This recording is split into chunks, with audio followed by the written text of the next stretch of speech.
The blood drips between his fingers, despite his best efforts to contain it. Staff Sergeant Michael Kovac sits alone in a small, sterile military hospital room at the edge of RAF Bassingbourn, his hands trembling uncontrollably, as they have every night since that final mission over Schweinfurt. Outside, the English countryside is quiet, peaceful, bathed in the pale light of a September moon, so different from the inferno he survived just weeks ago. Inside, all he can hear is the rhythmic tapping of his own fingertips against the metal bedframe, a nervous tic that developed after spending too many hours with his finger hovering over the trigger of his modified Browning 50 caliber machine gun. 28 B-17 Flying Fortress bombers returned from that mission instead of the expected 7. 280 men made it home to see their families. And now, Kovac sits alone, under psychiatric evaluation, his mind fractured by what he had done to save them all. "You're a hero," his commanding officer had said, right before ordering his immediate medical discharge and ensuring his modification was classified. "But what you did violates every safety protocol in the manual. The doctors call it extreme combat fatigue. They don't have a proper diagnosis for a man who saved 280 airmen by building something that killed 43 German pilots in less than 38 seconds and left him permanently damaged." As his hands continue their involuntary dance against the hospital bedrail, Kovac wonders how a 23-year-old radio engineer from Cleveland ended up destroying so many lives to save others. How does a man who couldn't even shoot a deer during hunting trips back home now see burning Messerschmitt pilots in his dreams every night? How did the soft-spoken technical wizard who modified radio sets become the creator of a weapon so lethal that the Army Air Force's own investigation labeled it mechanically innovative but morally questionable? And more importantly, if given another chance, would he do it all again? The answer haunts him more than the nightmares. For Staff Sergeant Michael Kovac, it began as a simple problem of engineering. By August of 1943, the attrition rate of the 8th Air Force bomber crews was becoming catastrophic. Flying the dangerous daylight precision bombing missions over Nazi Germany, the majestic B-17 Flying Fortress bombers were being shot down at an alarming rate. The official statistics presented to the air crews claimed a survivability rate of 75%. The reality, as whispered among the ground crews at RAF Bassingbourn, was much worse. Closer to 30% would complete a full tour of 25 missions. The problem wasn't the B-17 itself. The 4-engine heavy bomber could absorb tremendous punishment and still return to base. The problem was the swarms of Luftwaffe fighters that would tear through their formations, focusing their attacks on the most vulnerable sections of the bombers. The Messerschmitt Bf-109 fighters would attack head-on, aiming for the cockpit, or from below, targeting the less defended belly of the aircraft. The Focke-Wulf FW-190 fighters preferred slashing attacks from the side, where fewer guns could bear on them. Standard doctrine dictated that B-17 gunners should fire short, controlled bursts, 3-second bursts. The Browning 50 caliber machine guns would overheat if fired continuously. The barrels could warp, or worse, cook off rounds, causing catastrophic failures. These were the rules, taught, memorized, and enforced. Firing longer risked jamming the gun at best, and at worst, causing an explosion that could destroy the aircraft from within. The limitations of the cooling system simply couldn't handle sustained fire. This doctrine made perfect sense on paper and in training. In actual combat over the skies of Nazi-occupied Europe, it was proving disastrous. "The problem isn't accuracy," Kovac explained to his fellow radio operator and best friend, Airman First Class David Levinson, as they sat examining a partially disassembled Browning in the base workshop late one night in July 1943. "The problem is contact time. 3-second bursts mean the Messerschmitts can time their attacks between our firing cycles. They know exactly when to push through." Levinson, a wiry 20-year-old from Brooklyn with perpetually smudged glasses, nodded in agreement. "So, what's your solution, college boy? Break the laws of thermodynamics?" In a way, that's exactly what Kovac intended to do. Before the war, he had been studying electrical engineering at Case Western Reserve University. His professor once remarked that Kovacs had an almost supernatural ability to see the solution hidden within the problem itself. Now, staring at the Browning's cooling system, he saw something no one else had, a possibility. Dangerous, yes. Against regulations, absolutely. But possible. What if we could fire continuously for 30 seconds instead of 3? Kovacs asked, his voice barely above a whisper. Levinson laughed, then realized his friend was serious. The barrel would melt or explode, probably both. Not if we completely rethink the cooling system, Kovacs replied. What began that night would eventually save hundreds of lives and destroy Kovacs' peace of mind forever.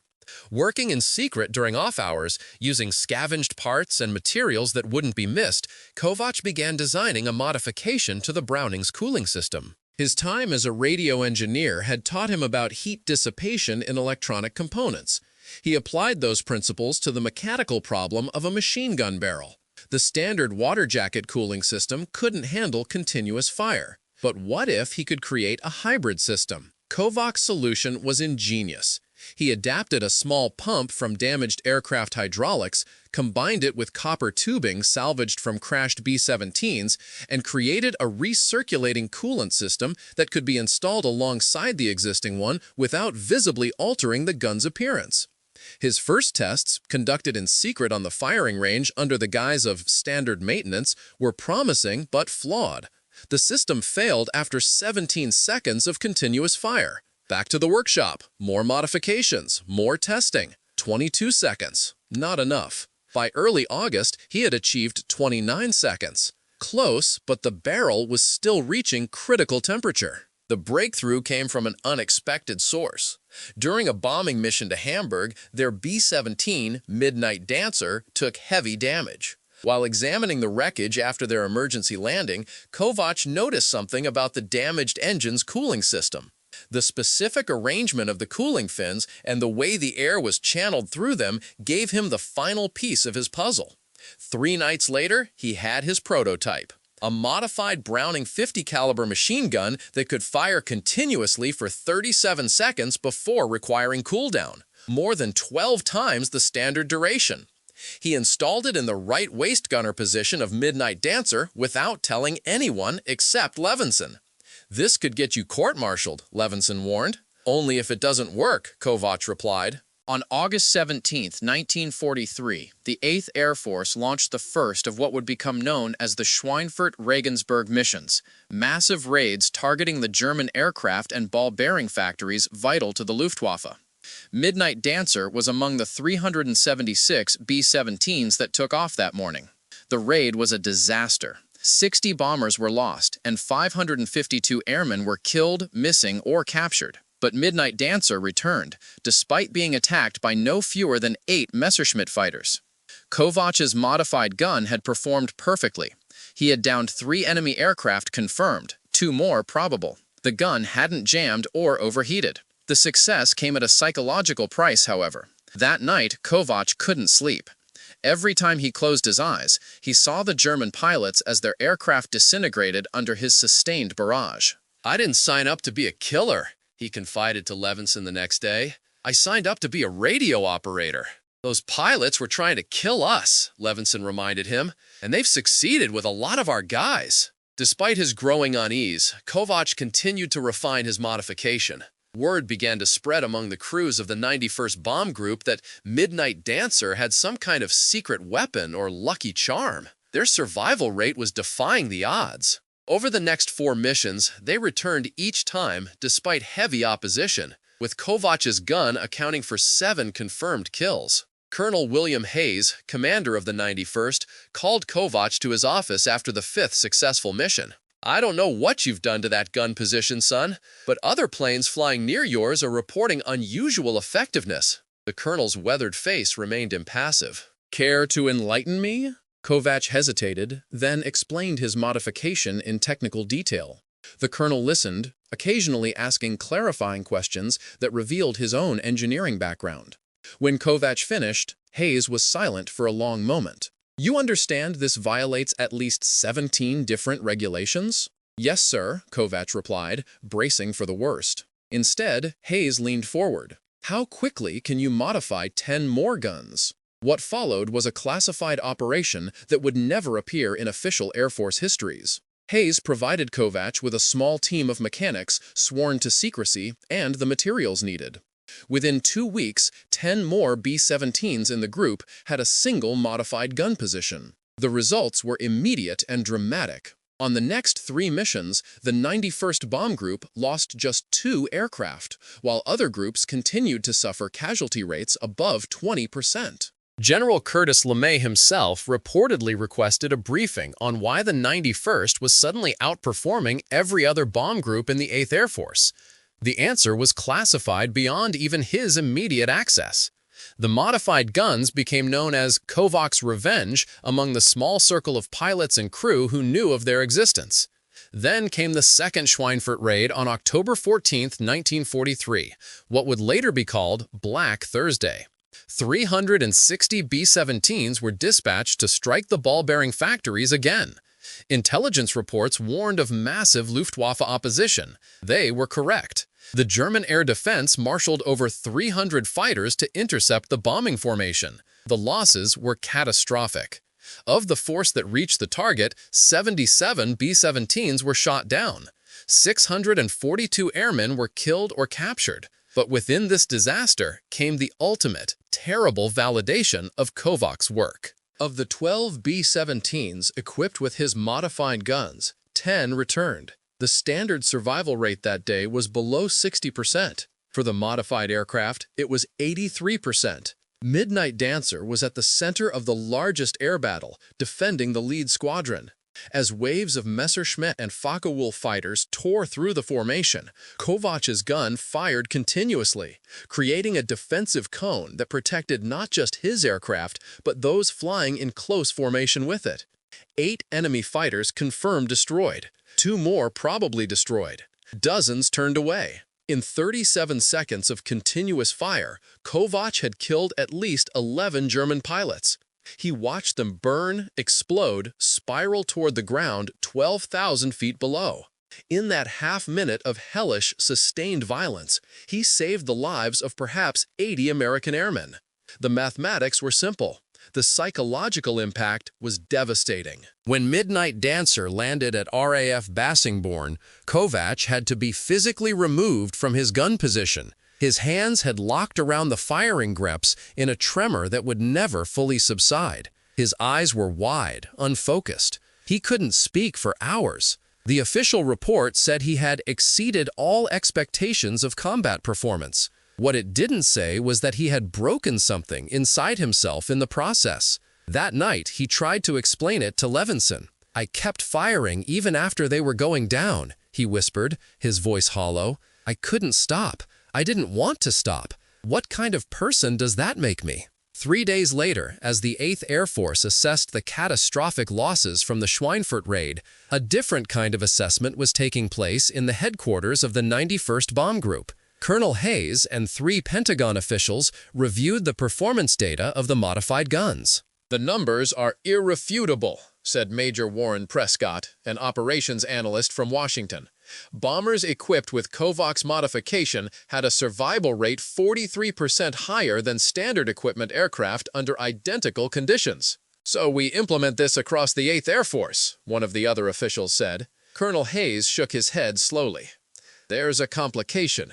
The psychological impact on the gunners is significant." He slid a medical report across the table. It detailed the extreme combat fatigue symptoms appearing in most of the gunners using the modified weapons. Tremors, night terrors, dissociative episodes. Most significantly, in Kovacs' case, a complete psychological breakdown. The human mind isn't designed to process that much killing in such a compressed time frame, Hayes explained. A normal engagement might result in 1 enemy aircraft destroyed, maybe 2. These gunners are watching 5, 8, sometimes 10 enemy pilots die in half a minute, and they're watching it happen in extraordinary detail. The officials were unmoved.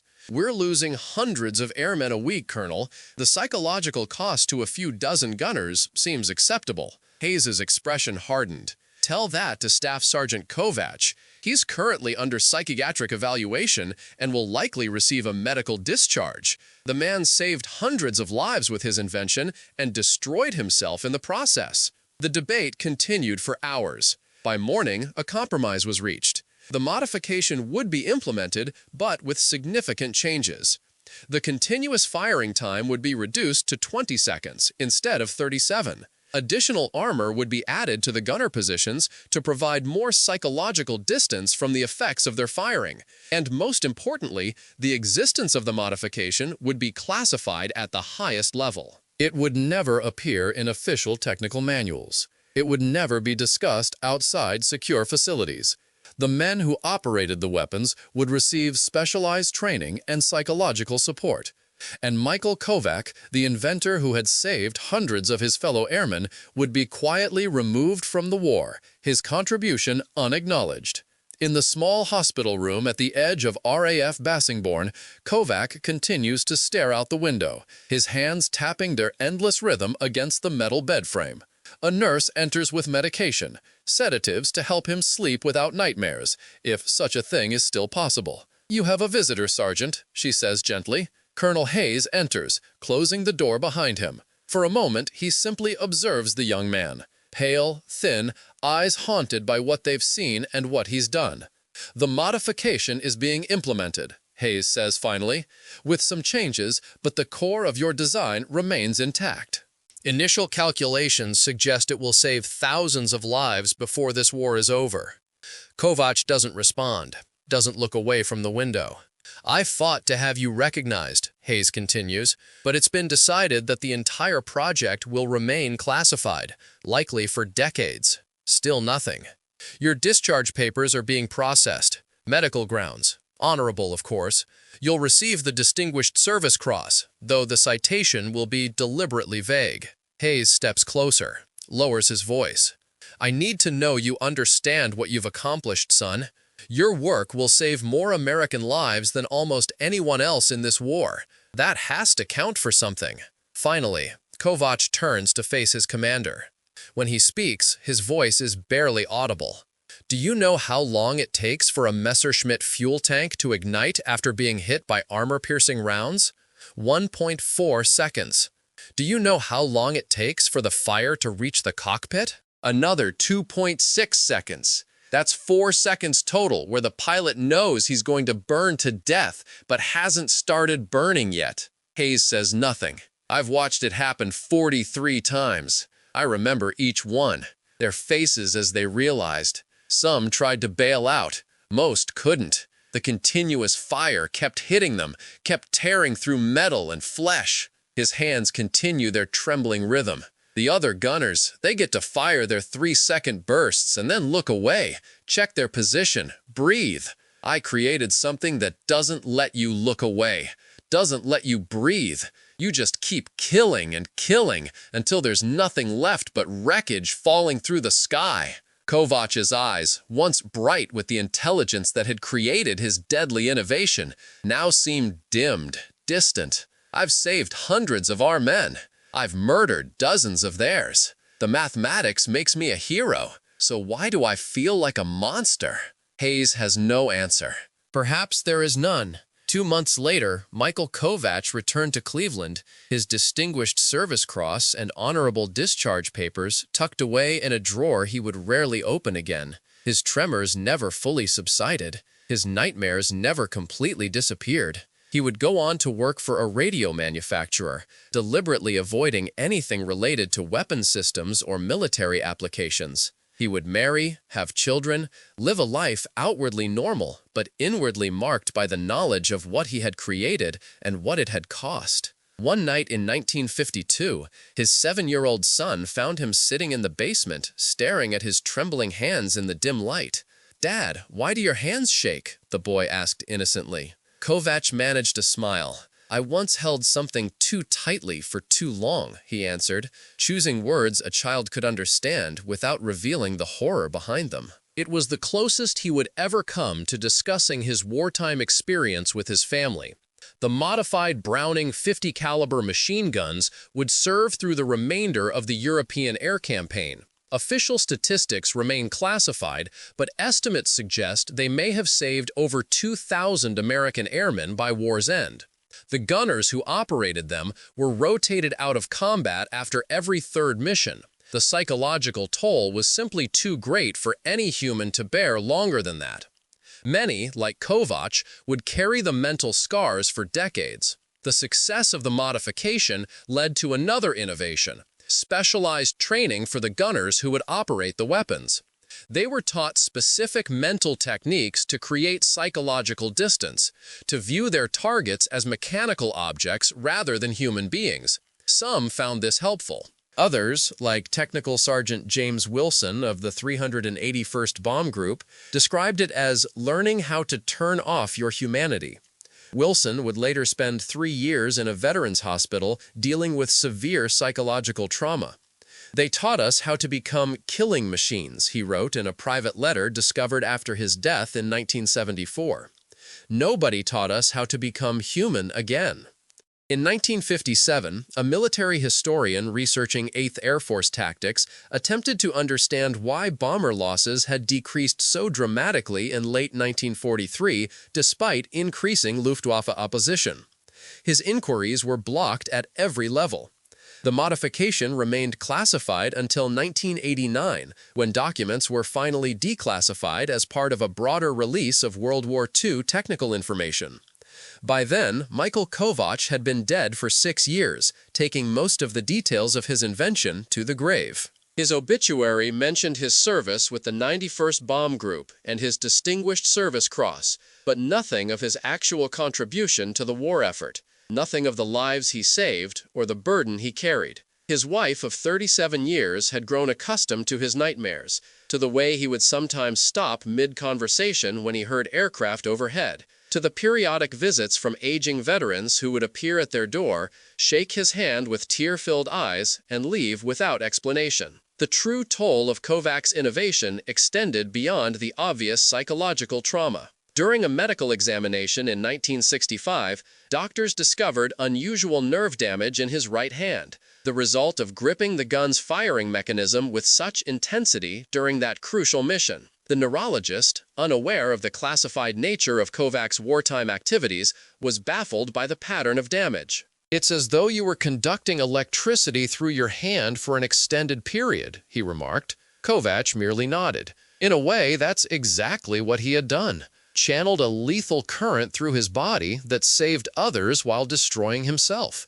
There were moments of unexpected grace, however. In 1971, at a small gathering of 8th Air Force veterans in Chicago, Kovac met Albert Morrison, a former ball turret gunner from the 306th Bomb Group. Morrison had been on his 24th mission when his B-17 was saved by another bomber equipped with one of the modified guns. He had never known the source of the innovation that had preserved his life and allowed him to return home, marry his sweetheart, and raise 3 children. When introduced to Kovac and told of his contribution, Morrison simply embraced him, unable to speak through his tears. Later that evening, the 2 men sat alone, Morrison showing photographs of his family. "None of them would exist without you," he said simply.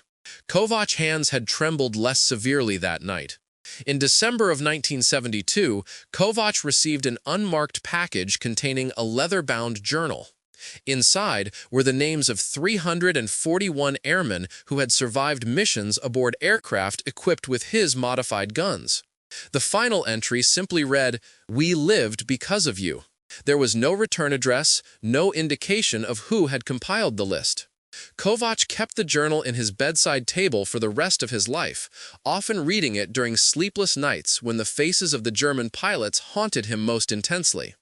For every moment of validation, though, there were countless hours of private torment. Kovac's eldest daughter would later recall how her father would sometimes freeze in public places when certain sounds, the high-pitched whine of machinery, the rapid tapping of typewriter keys, would trigger what doctors today would recognize as post-traumatic episodes. "He'd go somewhere else entirely," she remembered, "somewhere terrible that none of us could follow." David Levinson, who outlived his friend by nearly 2 decades, would occasionally visit Kovac's grave at Calvary Cemetery in Cleveland.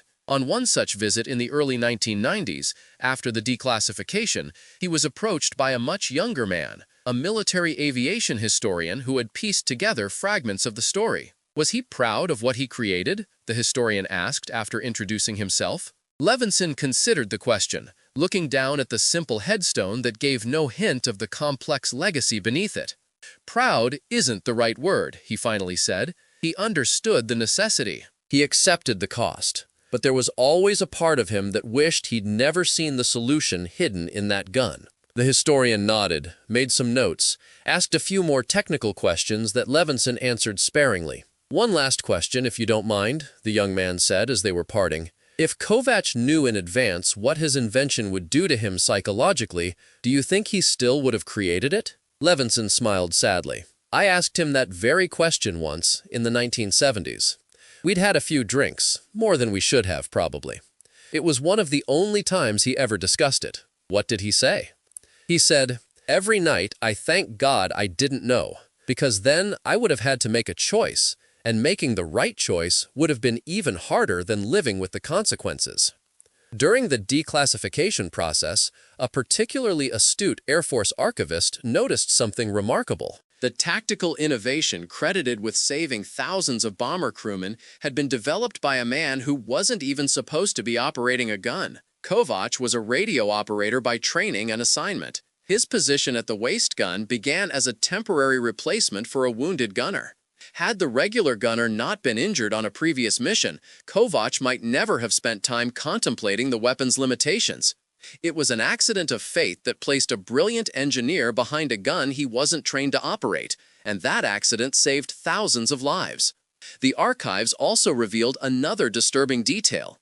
In early 1944, as the modified guns were being more widely implemented, the Army Air Force had conducted a classified psychological study on the gunners who operated them. The findings were stark. A 70% increase in severe psychiatric casualties compared to standard gunners. The report recommended immediate rotation of modified gun operators after no more than 3 missions. One psychologist involved in the study wrote, "We are creating weapons too psychologically devastating for humans to wield." The report was buried. The modified guns continued to be used, and the human cost remained unacknowledged for decades. Another document, declassified in 2001, revealed that German intelligence had been aware of the modified guns but had misunderstood their nature. A captured Luftwaffe intelligence report from November 1943 theorized that the Americans had developed a new type of incendiary ammunition, not a mechanical modification to the guns themselves.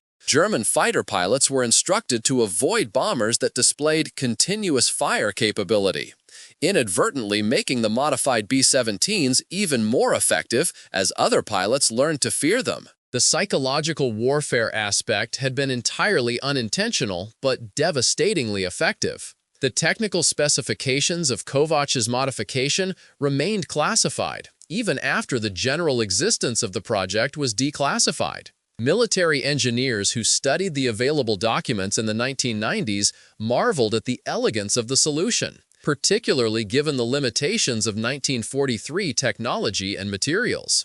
One weapons developer at Wright-Patterson Air Force Base reportedly said, "With modern materials, we couldn't have done it much better. The man was decades ahead of his thinking." As the sun sets over Cleveland, casting long shadows over the cemetery, Levinson places a small model of a B-17 Flying Fortress on his friend's grave, a ritual he performed every year on the anniversary of that terrible, magnificent day over Schweinfurt. A day when one man's technical brilliance saved hundreds of lives and forever changed his own. In the decades since World War II, air combat has evolved dramatically. Computer-controlled weapon systems have replaced human gunners. The psychological distance between those who create weapons and those who experience their effects has grown ever wider. Yet the fundamental question remains, what price are we willing to pay for survival, and who ultimately bears that cost? Staff Sergeant Michael Kovacs found an answer in the skies over Nazi Germany in 1943. He saved his fellow airmen. He helped shorten a terrible war. And he paid for it with his peace of mind, with nightmares that never faded, with trembling hands that never stilled. In his final years, Kovac found some measure of peace through carpentry, building intricate wooden toys for grandchildren. His daughter would later recall how his hands, which trembled constantly in repose, became suddenly, inexplicably steady when working with the delicate wooden pieces. It was the only time the shaking stopped, she said, when he was creating something instead of remembering what he had destroyed. One project in particular occupied his later years, a perfect miniature replica of Midnight Dancer, accurate down to the tiniest detail except for one. He never included the modified gun position. When asked why by his curious grandson, he simply said, "Some parts of history don't need to be remembered." The model was incomplete when he died of heart failure in 1983. His family, not understanding its significance, donated it to a local aviation museum, where it sits today with a small plaque noting only that it was built by a veteran of the 91st Bomb Group. The most poignant testament to Kovac's legacy came in an unexpected form. In 1997, during renovations at RAF Bassingbourn, workers discovered a small box hidden within a wall of what had been the base hospital. Inside was a single handwritten note, dated October 20th, 1943, just days after the Schweinfurt raid. It read, "I saved 280 men today. The cost was 43 others, and whatever remains of my soul. God forgive me, I would do it again." The note was unsigned, but analysis later confirmed it was Kovac's handwriting. How it came to be sealed within the wall remains a mystery. Perhaps a deliberate time capsule from a man who knew his contribution would be classified. Perhaps a moment of private reckoning never meant to be found. In 2012, a neuropsychologist studying historical cases of combat trauma and moral injury came across Kovac's medical records. Her analysis suggested that his symptoms represented a unique form of moral injury combined with direct trauma, the psychological equivalent of being both the weapon and the wounded. In modern warfare, we've engineered systems that separate the trigger puller from the full consequences of their actions, she wrote. Kovac's case is remarkable because he had the opposite experience. He saw everything his innovation did in excruciating detail, repeatedly, in compressed time. It's a miracle he functioned at all after the war. Among the papers found in Kovac's personal effects after his death was a letter he never sent. Addressed simply to "the pilots I killed," it contained just one line: "I wish I could have found another way to save my friends." The letter was found in a box containing his Distinguished Service Cross, still in its original presentation case, never displayed during his lifetime. The technical brilliance of his innovation would eventually influence post-war weapons design, though few would ever know the connection. The principles he pioneered would later be incorporated into cooling systems for machine guns on the F-86 Sabre jets used in the Korean War, and aspects of his work would find their way into the M60 general-purpose machine gun that became standard issue during Vietnam. None of these applications ever credited Kovac. His contribution remained a ghost in the machinery of modern warfare, present but unseen, influential but unacknowledged. In a cruel irony, the only public recognition Kovac received during his lifetime was a brief mention in a technical journal in 1976 that attributed a variant of his cooling system to a Colonel Thomas Holloway, a man who had never served in the 91st Bomb Group and had, in fact, spent the entirety of World War II in a stateside administrative position. Kovac saw the article but never sought correction. "Let someone else have the glory," he told his wife. "I've had enough of the rest of it." Perhaps that is the truest definition of heroism. Not the absence of fear or doubt or regret, but the willingness to bear them anyway. To look into the darkness of what humans can do to one another and still choose to save rather than abandon. To create something that protects, even when that protection comes at a terrible personal cost. In a small military ceremony in 2001, attended mostly by aviation historians and a few elderly veterans of the 91st Bomb Group, a plaque was finally dedicated to Kovac's contribution. The language is careful, technical, avoiding the human implications of his work. It stands in the Air Force Museum in Dayton, Ohio, largely unnoticed by visitors. The plaque reads simply, "Staff Sergeant Michael Kovac, 91st Bomb Group, 8th Air Force. His technical innovation saved countless American lives during the European Strategic Bombing Campaign, 1943 to 1945. What it doesn't say is that each of those lives saved came with a cost. That the young engineer from Cleveland who couldn't bring himself to shoot a deer ended up creating one of the most efficient killing machines of the air war. That he watched more men die by his hand than almost anyone else in the American Air Forces. That he never forgave himself for his own brilliance. A single photograph of Kovac exists from his time at RAF Bassingbourn. It shows him standing beside Midnight Dancer, smiling the uncertain smile of a young man far from home. His hands are in his pockets, already hiding the tremors that would define the rest of his life. The photo was taken 3 days before the Schweinfurt raid that would simultaneously validate his innovation and break his spirit. In it, you can see both versions of the man, the brilliant engineer about to save hundreds of lives, and the haunted veteran he would become.